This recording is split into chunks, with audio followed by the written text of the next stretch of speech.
सेजल। इस वक्त की बड़ी खबर।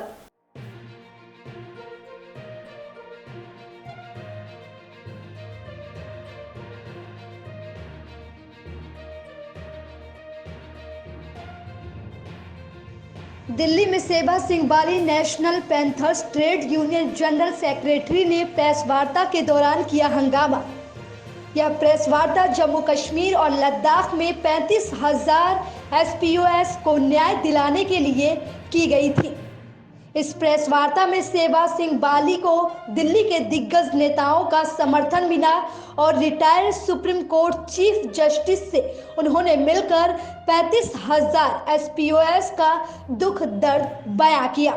साथ ही सेवा सिंह बाली एसपीओएस को इंसाफ दिलाने के लिए सुप्रीम कोर्ट में याचिका दायर की। यही नहीं, नेशनल पैंथर्स ट्रेड यूनियन के जनरल सेक्रेटरी सेवा सिंह बाली ने प्रधानमंत्री को ज्ञापन भी सौंपा। एक हमारे तमाम जम्मू कश्मीर की तरफ से मैं डिमांड करना चाहूँगा कि जो पहले सत्यपाल मलिक साहब जो हमारे जम्मू कश्मीर के गवर्नर थे, हमारी यही डिमांड है कि उनको फौरी तौर पर जम्मू कश्मीर में एज ए गवर्नर भेजा जाए, जिन्होंने वहाँ पर एक क्रांति एक लाई थी। कई लोगों को जो हमेशा से महरूम थे, जो हमारे हुक्मरान वहाँ रहे हैं, उन्होंने करोड़ों रुपए अरबों रुपए की अपनी प्रॉपर्टी बनाई है। जम्मू कश्मीर की आवाम के साथ हमेशा से ही सौतीली माँ जैसा सलूक हुआ है।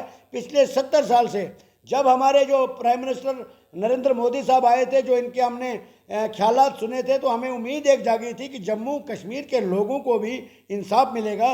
बदकिस्मती की बात है कि एक प्राइम मिनिस्टर के लिखने के बाद भी जम्मू कश्मीर की गवर्नर इंतजामिया और जम्मू कश्मीर की जो सिविल सेक्रेटरीट के जो एडमिनिस्ट्रेटर हैं, उनका रवैया जो है वो बिल्कुल हमारे छोटे मुलाजमों के हक में नहीं है और उनके हम कड़े अल्फाजों में मजम्मत करते हैं। वो पूरी मैंने detail memorandum honourable prime minister साहब को कल सौंपा है। आपको बता दें, जम्मू कश्मीर में नेशनल पैंथर्स ट्रेड यूनियन जिस तरह से सेवा में लगी रहती है, उनको उनका हक नहीं मिलता। 6,000 में एसडीओ कर्मचारियों का घर कैसे चल पाएगा, जिसको लेकर प्रेस वार्ता के दौरान सेवा सिंह बाली ने हंगामा किया और उनके हक के लिए लड़ा।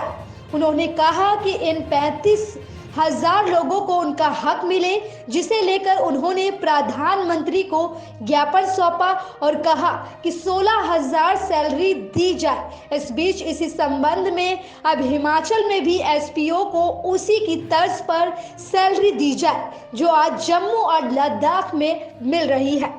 कि हमारे जम्मू कश्मीर के अंदर और लद्दाख के अंदर 35,000 एसपीओज जो हैं 24 घंटे ड्यूटी करने के बाद उनको मात्र 6,000, 9,000, 12,000 और 15,000 और 18,000 जैसे टाइम पीरियड फिक्स करके उनको दिया जा रहा है, जिसमें हमारे बहुत सारे एसपीओज भाई शहीद भी हो गए।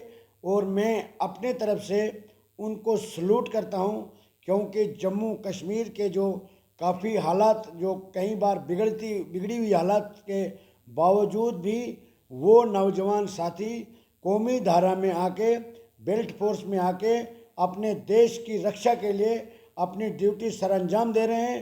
और हमारी जम्मू कश्मीर की जो गवर्नर इंतजामिया है, उनके साथ सौतीली माँ जैसा सलूक कर रही है।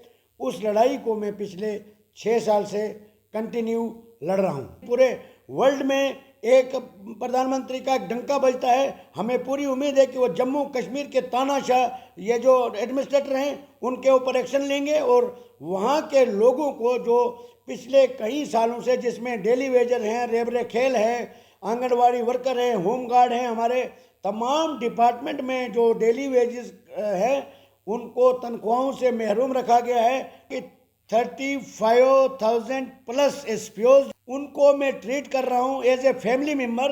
और मैं दावे से कह सकता हूं कि जम्मू कश्मीर और लद्दाख के जितने भी एसपीओज हैं, आज तक या जो भी मैंने आवाज़ उठाई है पिछले 6 साल से आज तक, मैंने सिंगल एक पैसा जिसको कहते हैं, आज तक मैंने किसी से कोई मदद नहीं ली है। अब सुप्रीम कोर्ट में जो पिटीशन फाइल करने जा रहे हैं, उसके लिए जो हमें फाइनेंशियली ज़रूरत होगी, तो उसके लिए हमें जो हमारे जो एसपीओज हैं जम्मू कश्मीर के, वो वॉलंटरी हमें सपोर्ट कर रहे हैं। मेरी यही सोच है, मैंने गवर्नमेंट जॉब 10 साल सर्विस करने के बाद गवर्नमेंट जॉब रिज़ाइन करके मैंने सिर्फ गवर्नमेंट जॉब इसलिए छोड़ा कि जो लोग अपनी आवाज़ उठाने से महरूम रहे होंगे उनकी आवाज़ के लिए मैं आखिरी दम तक लड़ता रहूँगा। यही मेरा मकसद है इस दुनिया में आने का।